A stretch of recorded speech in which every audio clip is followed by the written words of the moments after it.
The Texas primary election is less than 3 months away, and voters in Williamson County are likely to see more changes to how their elections run. Thanks for joining us tonight. I'm Mark Mullins. Quita has the evening off. For the last election last month, Williamson County ditched electronic voting machines in favor of hand-marked paper ballots. Now, voters can expect changes to where they can vote on Election Day. KVUE's Jessica Cha is here to explain tonight. Jessica. Yeah, Mark, in just about 30 minutes, leaders of the Williamson County GOP will meet, and they're hoping to finalize a contract with the county that will come with big changes for voters. The party is planning to end countywide voting on Election Day. For more than a decade, Williamson County voters have been able to cast their ballots at any polling location in the county.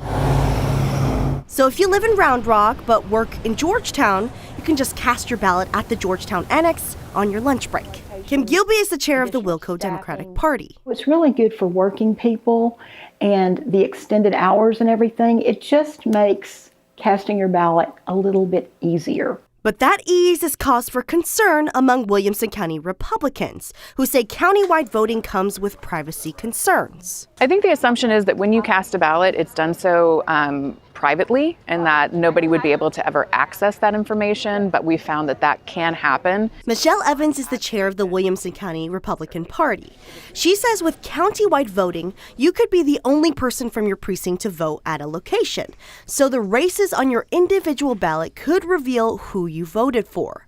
For example, independent journalists said they were able to figure out who former Texas Republican Party Chair Matt Rinaldi voted for in 2024. So, leaders of the Wilco GOP want to run Election Day voting themselves and bring back precinct-specific voting. That's voting based on where you live.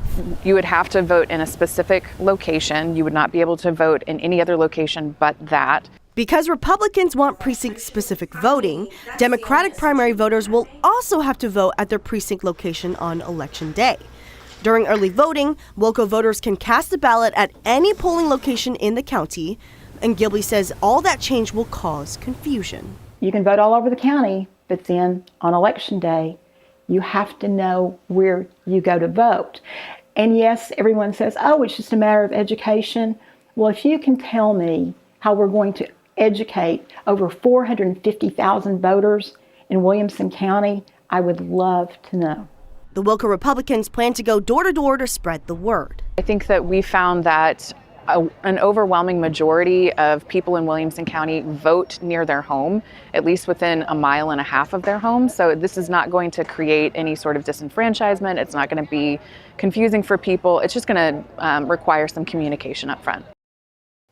Now again, the Wilco Republicans are still finalizing their contract with the county.